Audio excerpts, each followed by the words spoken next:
Ngayon, magluluto ako ng Moroccan chicken tagine. Naglagay lang ako ng oil tapos pinainit ko na yung tagine. Tagine nga pala yung tawag nila dito.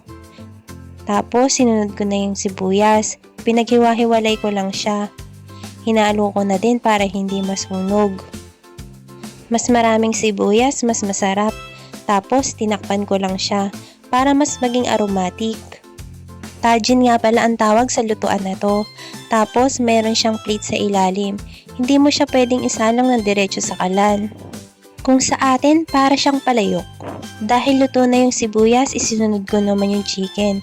2 pirasong chicken breast nga lang pala yung ginamit ko dito. Tapos ipapailalim ko siya sa sibuyas para mas maging malasa. Lulutuin ko munang mabuti yung chicken bago ko gawin yung whole process. Inilagay ko na rin ng garlic tsaka tinakluban. Nag-antay lang ako ng ilang minuto. Tapos tsaka ako chinik ulit yung chicken. Pinaligtad ko siya kasi gusto ko pantay yung pagkakaluto. Gusto ko kasi well done na yung chicken bago ko ilagay yung iba pang ingredients niya. Nung una, hirap na hirap akong lutuin tong tagine.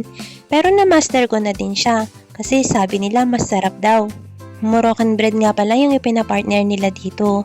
Pero kung hindi ka naman marunong mag-bake ng Moroccan bread, pwede ka namang mag-partner ng French bread o kaya Arabic bread. Ngayon naman, inilagay ko na yung magiging sauce nito. Ito yung magpapasarap sa Moroccan tagine natin.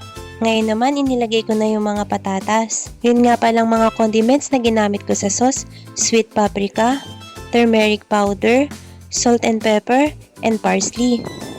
Pagkatapos ko nga palang i-arrange lahat ng mga patatas, tatakluban na natin to at iintayin na lang natin siyang maluto. At ayan guys, luto na ang ating simpleng Moroccan chicken tagine made by Filipina Hand. Ang sikreto ko nga pala para mapasarap ang tagine ko, niluluto ko to sa mahinang apoy. Tingnan nyo naman guys, umuusok-usok pa siya. Mukha talaga siyang masarap. Hindi sa pagmamayabang guys ha, pero gustong gusto nila itong Moroccan tagine ko. Isa ito sa masarap na kaya kong lutuin.